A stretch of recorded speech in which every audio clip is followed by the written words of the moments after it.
diinginkan, disenangi oleh jiwa, tapi menjerumus.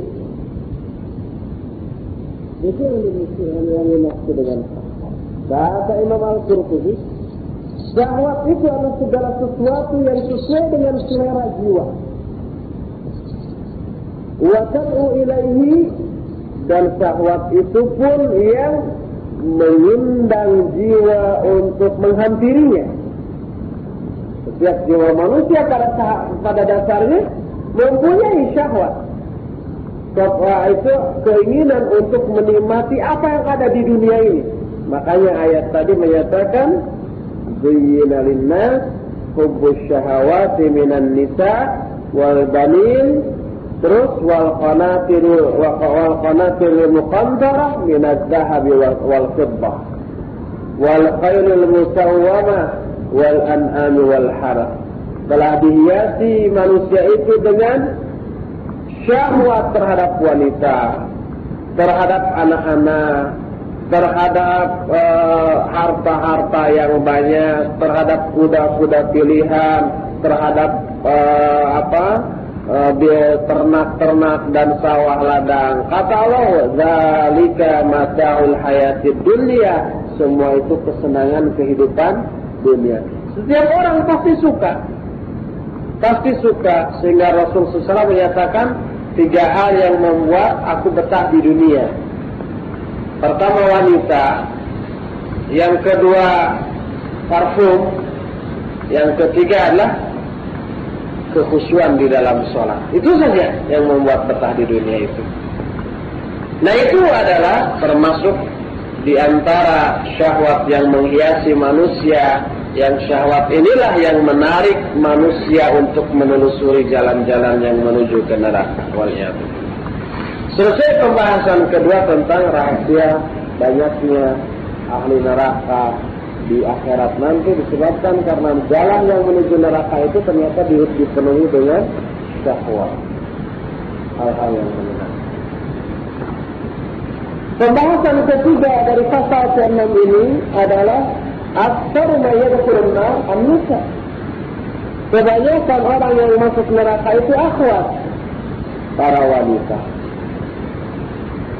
Dijelaskan dalam hadis yang diriwayatkan Imam Bukhari dan Muslim dari Ibnu Abbas radhiyallahu anhuma, Nabi SAW dikatakan oleh Ibnu Abbas, annahu qala fi khutbatil kusuf, ra'aitul nar wa ra'aitu aktsar ahliha an-nisa. Nabi berkhutbah pada waktu salat kusuf, salat gerhana matahari. Kata Nabi SAW, aku melihat neraka dan aku melihat kebanyakan penduduknya adalah para wanita. Di dalam hadis yang diriwayatkan dari Abu Sa'id Al-Khudri, diriwayatkan oleh Bukhari dan Muslim, Rasulullah menyatakan, ya ma'syaran nisa tasaddaqna, fa inni ra'aitukunna aktsara ahli an-nar. Faqulna wa lima dzalika ya Rasulullah? Qala takfurna al-la'n wa takfurna al-ashir. Wahai para wanita, bersedekahlah kalian, karena sungguhnya aku melihat kalian ini adalah orang yang terbanyak menghuni neraka. Maka para wanita bertanya, kenapa demikian wahai Rasulullah? 2 penyebabnya. Takfurna al-la'n, kalian ini banyak melaknat, banyak mengumpat, banyak menggerutu, banyak ngecebrak. Kedua, wa takfurnal ashir, kalian pun banyak kufur kepada al-ashir. Al-ashir itu suami, banyak tidak mensyukuri jasa-jasa suami, sehingga dalam banyak hadis dikatakan, kalau umpamanya kamu berbuat kebaikan setahun penuh kepada istrimu, lalu suatu saat istrimu melihat dalam dirimu ada kekurangan, lalu istrimu itu berkata, ma ra'aitu khairan qat, aku tidak melihat kebaikan sedikit pun pada dirimu. Kufur ini istri kepada suami, gugur semua kebaikan-kebaikan istri, pahala istri kepada suami gugur terhapus oleh ucapan yang sedetik itu, sekalipun pahala kebaikannya sebanyak buih di lautan. Masih dalam Sahih Bukhari dan Muslim dari Usama bin Zaid, Rasul SAW menyatakan, wa kuntu ala babin nar fa idza amatu ma yad'u man dakhalaha an-nisa. Aku berdiri di pintu neraka, maka kebanyakan orang-orang yang memasuki neraka itu adalah para wanita. Kalau penghuni terbanyak adalah wanita, berarti sebaliknya yang penghuni yang paling sedikit menghuni surga wanita juga. Sebagaimana dijelaskan dalam Sahih Muslim dari Imran bin Husain, Nabi SAW menyatakan, inna aqalla sakinil jannah an-nisa. Sesungguhnya penghuni surga yang paling sedikit adalah para wanita. Hadis ini sahih diriwayatkan oleh Imam Muslim.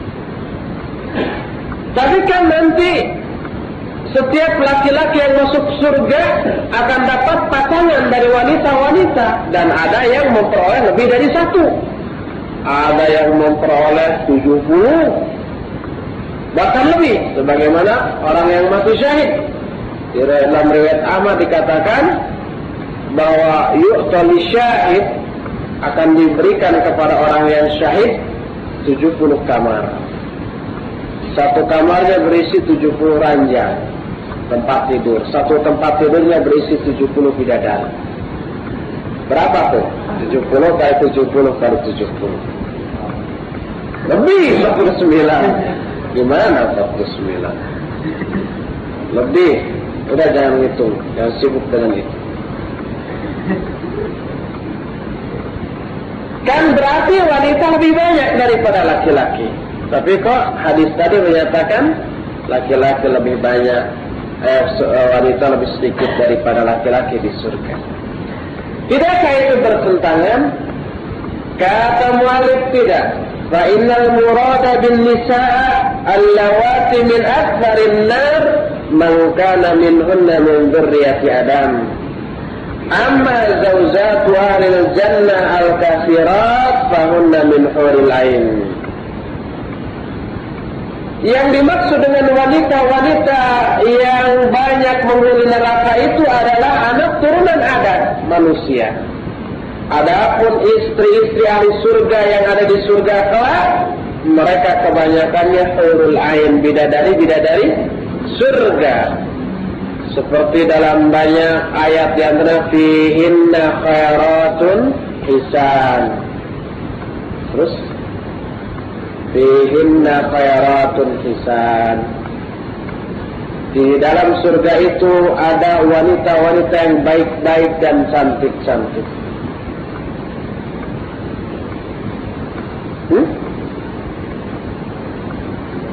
Hurun maksuratun fil khiyam, yaitu bidadari-bidadari surga maksuratun fil khiyam, yang terpelihara di dalam kemah-kemah.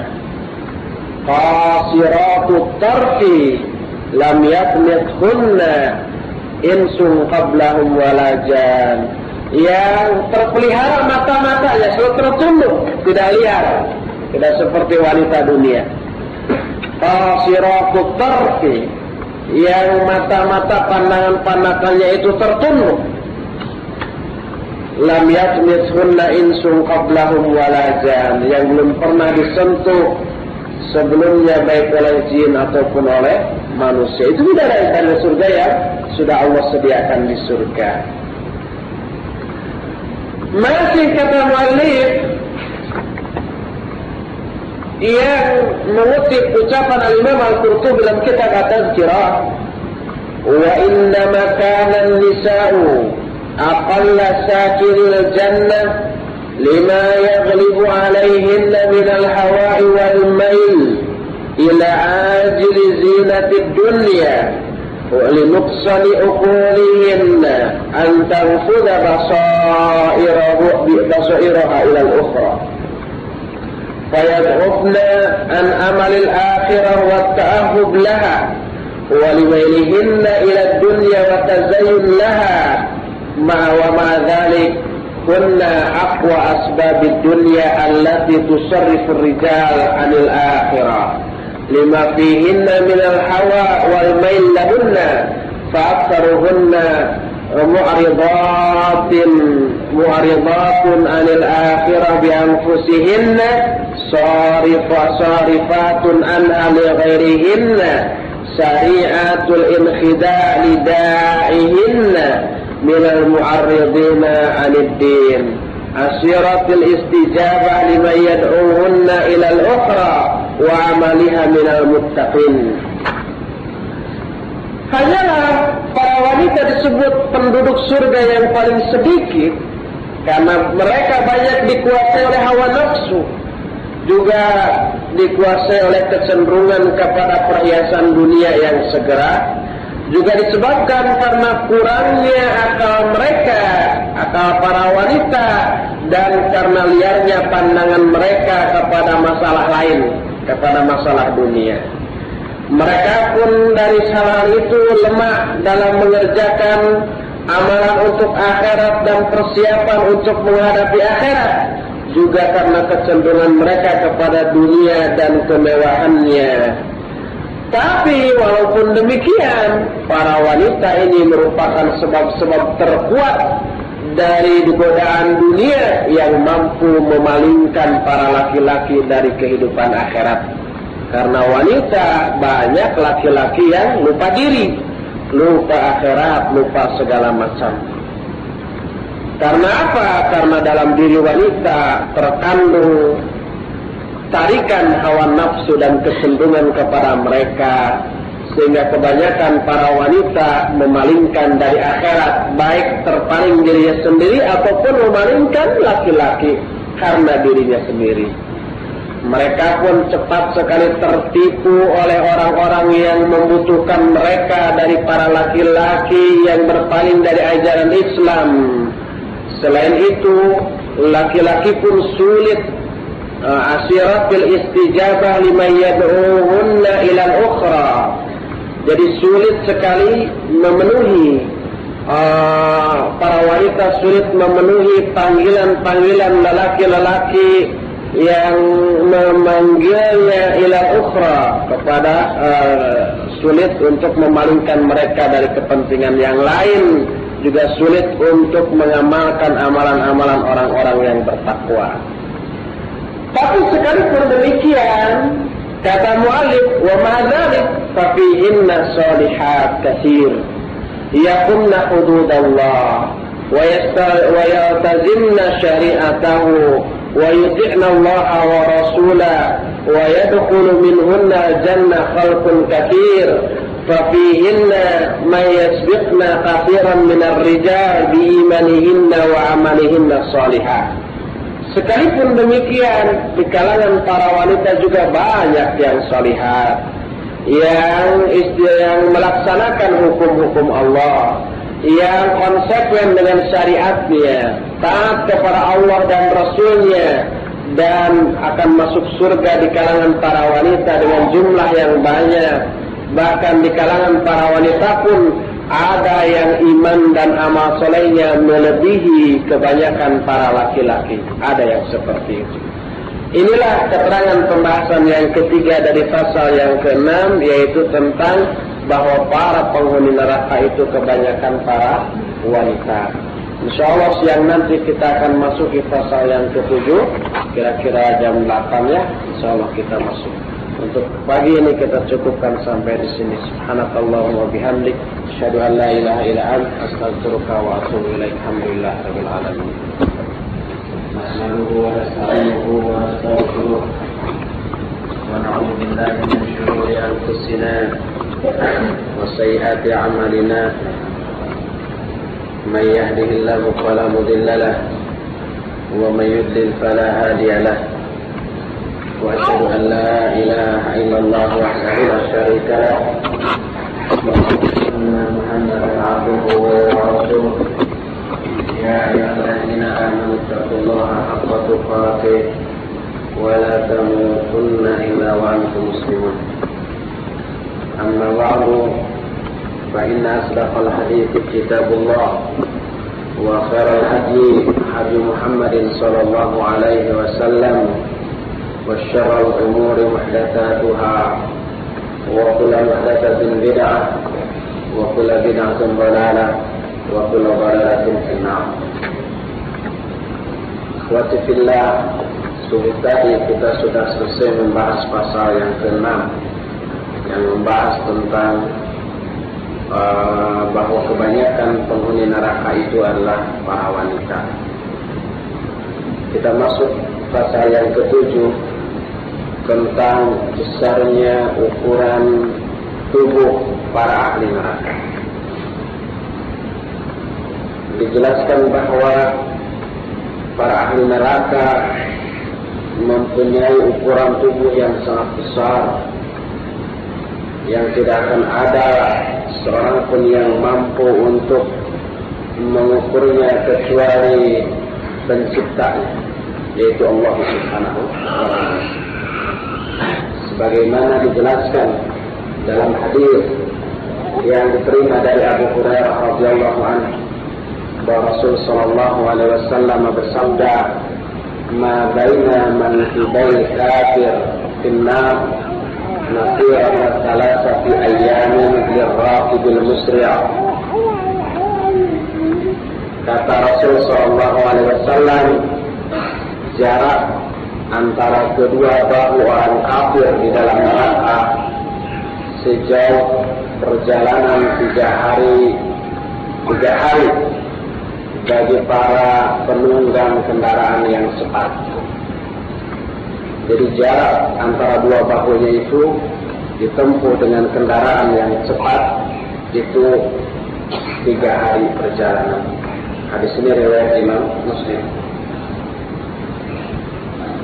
Dalam hadis lain yang masih dari Abu Hurairah radhiyallahu anhu, Rasul sallallahu alaihi wasallam bersabda, "Rasul kafir atau narul kafir mithlu Uhud wa ghadu jadihi masirata salat."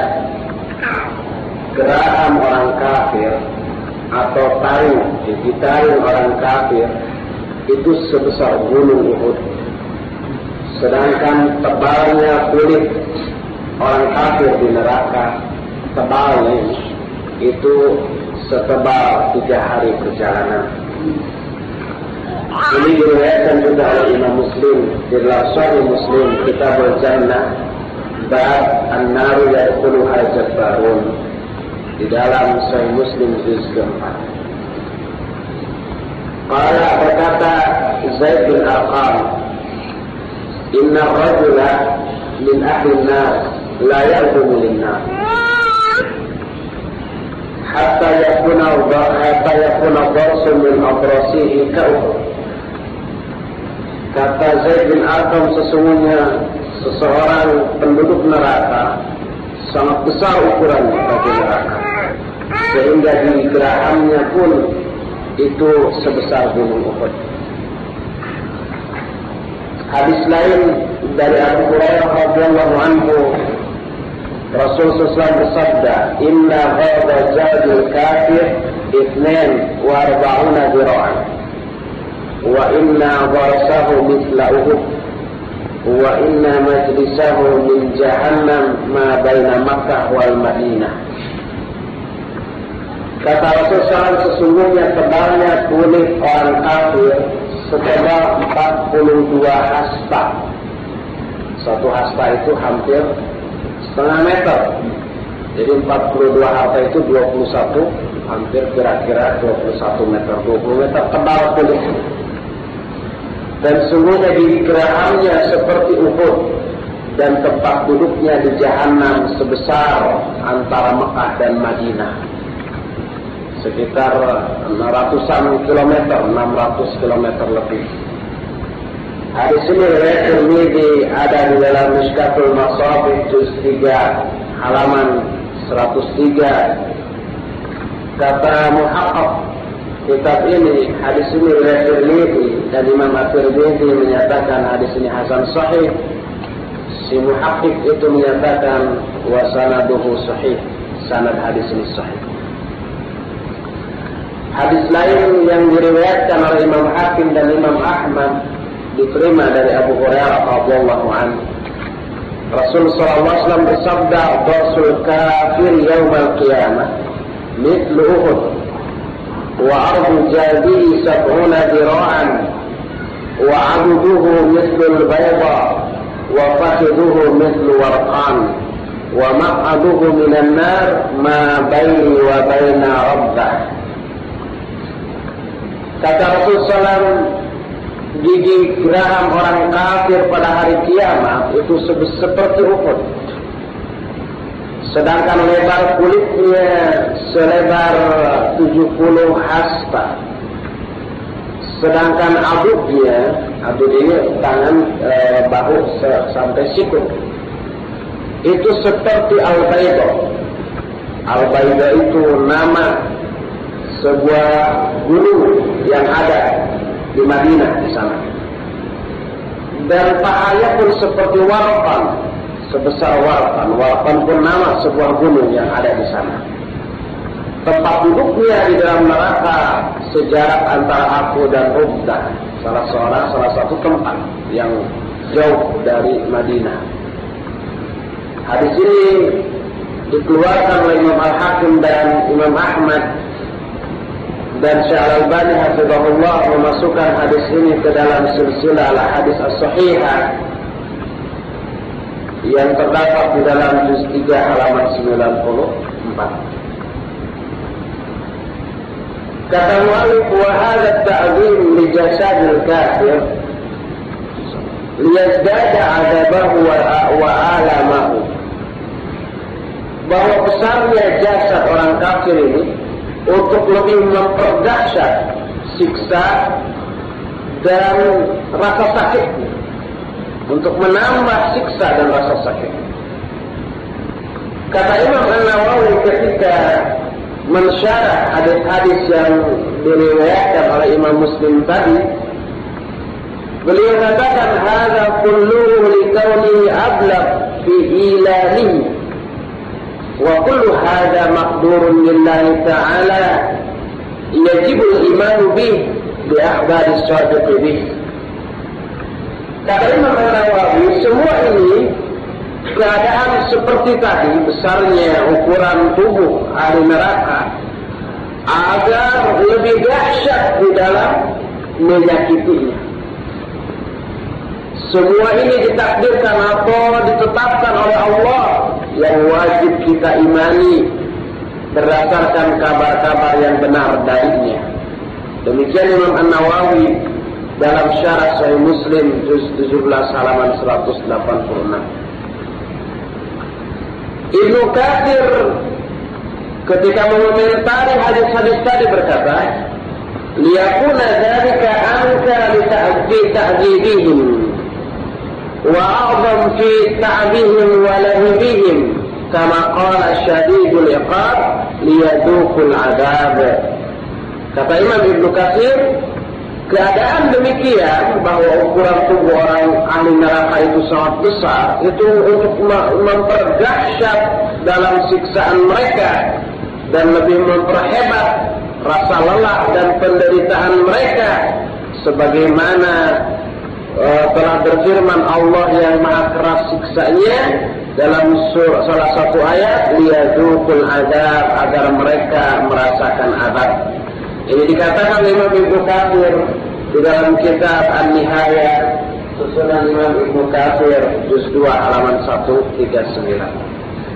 Itulah pasal yang ke-7 yang menjelaskan besarnya ukuran para ahli neraka. Giginya aja sebesar gunung Uhud. Bagaimana dengan tubuhnya?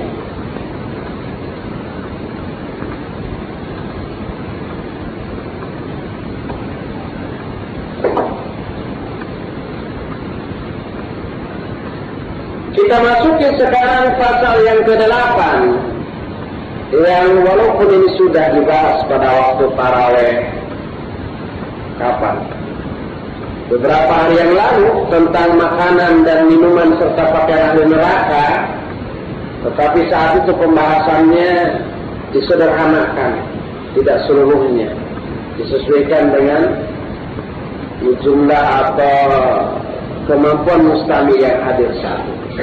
Sekarang kita akan bahas lagi makanan, minuman serta pakaian ahli neraka.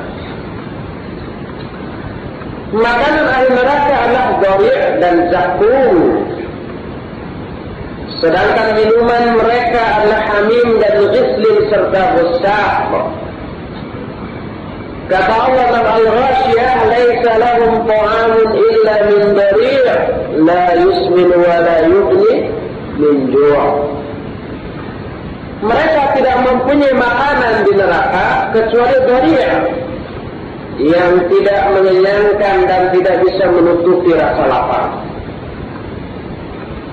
Dhari' itu adalah sebuah buah berduri di negeri Hijaz yang disebut syabraq. Kata Ibnu Abbas, nabatun dzu syaukin latin bil ard. Fa idza haja sumia dhari'an. Syabraq ini satu tumbuhan yang berduri tajam di bumi. Bila telah matang disebut dhari'. Di Indonesia kan jadi duri, tapi enggak tepat. Dhari' aja, buah yang berduri. Bukan kadu, bukan durian ya, bukan. Seperti seorang ustaz dari Saudi di Libya, di Bibita dengan durian, enak dan harum. Nggak percaya. Kayak apa bentuknya? Buahnya bundar berduri. Na'udzubillah, ada ta'am ahli nar. Na'udzubillah, ini makanan ahli neraka. Ada yang disebut dhari', dia bilang ini yang disebut dengan dhari', wujud di Indonesia. Bukan itu ya. هذا الطعام الذي يأكله أهل النار لا يفيدهم ولا يجدون له لذة ولا تنتفع به أجسادهم فعقلهم له نوع من أنواع العذاب. Makanan yang dimakan oleh ahli neraka itu tidak bermanfaat bagi tubuhnya, tidak mengandung vitamin, tidak, dan mereka tidak merasakan lezat ketika memakannya, dan tidak bermanfaat bagi tubuhnya. Mereka memakan itu hanya sekedar salah satu jenis siksa yang ada di neraka. Allah berfirman dalam surah Ad-Dukhan 43-46. Kata Allah, "Inna syajarataz zaqqum ta'amul atim kalmuhli yaghli fil butun kaghalil hamim." Sesungguhnya pohon zakum adalah makanan orang-orang yang berdosa. Seperti al-muhl, perak yang mendidih, atau besi yang mendidih, atau perak yang mendidih, sama-sama disebut muhl. Yang mendidih di dalam perut seperti mendidihnya air panas. Allah akan menerangkan sifat pohon zakum dalam ayat lain di dalam surah As-Saffat mulai ayat 62. Kata Allah, "Adzalika khairun nuzulan am syajaratuz zakum inna ja'alnaha fitnatan lil-zalimin innaha syajaratun takhruju fi aslil jahim طلعها كأنه رؤوس الشياطين فإنهم لآكلون منها فمالئون منها البطون ثم إن لهم عليها لشوبا من حميم ثم إن مرجعهم لإلى الجحيم. Apakah yang demikian yang lebih baik? Yang demikian itu dijelaskan pada ayat sebelumnya. Ataukah pohon zakum yang lebih baik. Nuzulan, apakah yang demikian sebaik-baik hidangan ataukah pohon zakum yang lebih baik? Sesungguhnya kami jadikan pohon zakum itu sebagai azab bagi orang-orang zalim. Sesungguhnya zakum itu pohon yang keluar dari dasar jahim, yang pucuknya seolah-olah seperti kepala setan. Sesungguhnya mereka makan dari buah zakum itu dan memenuhi perutnya dengannya. Thumma inna lahum 'alaiha la syauban min hamim. Kemudian sesungguhnya bagi mereka di surga itu ada minuman dari hamim, ada minuman dari apa? Air panas. Kemudian tempat kembali mereka benar-benar ke neraka jahim. Di dalam surah Al-Waqi'ah ayat 51, Allah Subhanahu wa taala menyatakan, "Tsumma innakum ayyuhadh-dhallunal mukadzibun la'akiluna min syajarin min zaqqum famalihuna minha al-butun fasharibuna 'alaihi minal hamim fasharibuna syurbal him hadza nuzuluhum yaumaddin." Kemudian kata Allah, sesungguhnya kalian wahai orang-orang sesat dan yang mendustakan, kalian akan makan dari pohon zakum dan kalian akan memenuhi perut dengannya, maka kalian pun akan minum dari air panas, maka kalian minum seperti minumnya orang yang kehausan. Inilah hidangan mereka pada hari kiamat. Dari hadis-hadis tadi, dari ayat-ayat tadi, kita tahu bahwa pohon zakum ini pohon yang sangat busuk. Pangkal akarnya tertancap di jurang neraka, di dasar neraka.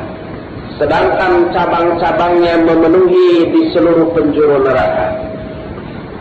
Buah dari pohon ini qabihul manzar, sangat merupakan pemandangan yang sangat jelek. Oleh karena itulah Allah menyerupakan dengan kepala-kepala setan, ka'annahu ru'usus syayatin. Dan telah tertancap dalam jiwa setiap manusia betapa jeleknya kepala setan walaupun belum melihat. Sejak mulai anak kecil sampai kakek-kakek, kalau disebut kepala setan sudah terbayang jelek, busuk, mengerikan, menakutkan. Walaupun umpamanya dibayangkan oleh orang cantik atau cakep, tapi tetap menakutkan. Boleh kuntilanak, malam-malam, tengah malam di kuburan ada wanita cantik. Gak ada yang berani ganggu, paling lari. Karena zonnya, itu setan. Nanti sebentar lagi begitu didekati berubah. Sudah, pokoknya kepala setan, kalau disebut kepala setan yang terbayang itu sangat jelek. Wa ma'afadli hadhi syajarah wa qaddi tariha illa anna ahlan nar yulqa alaihim al-ju' bihaitsu la yajidu mafaran min al-akal minha ila darajatin mil'il butun.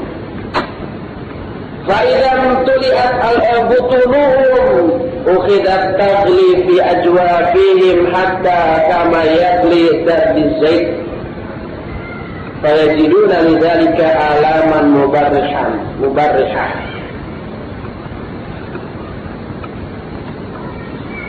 Selain jeleknya pohon ini dan juga ujungnya atau pucuknya, maka ahli neraka pun ditimpakan oleh Allah dengan perasaan lapar yang tidak mereka temukan tempat lari dari memakan makanan zakum tadi, sampai mereka memenuhi perut-perut mereka dengan itu. Ketika perutnya sudah penuh, maka itu mendidih dalam perut mereka seperti mendidihnya endapan minyak. Dari itu apa? Dadak kata orang Sunda, apa bahasa Indonesianya? Tahu dadak? Huh? Bukan dedak ukut. Jelantah. Dedak. Ya dedak. Nah, itu mendidih. Maka mereka pun dengan hal itu merasakan rasa sakit yang amat sangat. Bila sudah sampai keadaannya kepada keadaan demikian, mereka terdorong untuk minum. Larilah mereka ke al-hamim, yaitu air yang sangat panas yang yang puncak tidak ada yang sepanas itu. Lalu mereka minum seperti minumnya unta, minum terus, yang tidak memperhitungkan penyakit yang akan menimpanya dengan minumnya itu. Tahu itu panas, tapi karena saking hausnya mereka ambil air minum. Setelah minum, inda dzalik yaqta'ul hamimu am'a'ahum, si air panas itu memutuskan usus-usus mereka. Kata Allah dalam surah Muhammad ayat 15, wasuqu ma'an hamiman faqatta'a am'a'ahum, mereka diberi minum dengan air yang sangat panas, maka air panas itu memutuskan usus-usus mereka. Ini diapa bagi mereka. Diapa itu hidangan, jamuan bagi mereka pada hari itu, yang semoga Allah melindungi kita dari keadaan neraka dengan karunia dan kemuliaannya. Amin. Wa idza akala ahlun nar hadha at-ta'am al-khabith min ad-dari'i waz-zakum was-sawbihi liqabhi wa qabithihi wa fasadihi. Bila ahli neraka memakan makanan ini berupa bori dan zakum, maka bori dan zakum itu melag di tenggorokannya. Apa melag itu? Menyangkut di tenggorokannya karena jeleknya, karena busuknya. Kata Allah, inna ladaina ankalan wa jahima wa ta'aman dha ghussatin wa adaban alima. Sesungguhnya di sisi kami ada belenggu-belenggu dan neraka jahim. Juga ada makanan-makanan yang mengandung duri serta azab yang sangat pedih. Wa ta'amu dzul ghussah walladhi yaghussu bihi akiluhu idh yaqifu fi halqihi. Makanan yang mengandung duri itu adalah makanan yang membuat melag bagi para pemakannya. Karena si makanan itu menyangkut di tenggorokan. Selain itu, Rasul Shallallahu Alaihi Wasallam telah menggambarkan kepada kita betapa busuk dan mengerikannya zakum, dahsyatnya melebihi bom atom, bahkan bom yang lebih dahsyat apa? Nuklir, yang lebih dari nuklir apa? Nitrogen. Apa nitrogen? Maka zakum ini lebih dahsyat dari itu.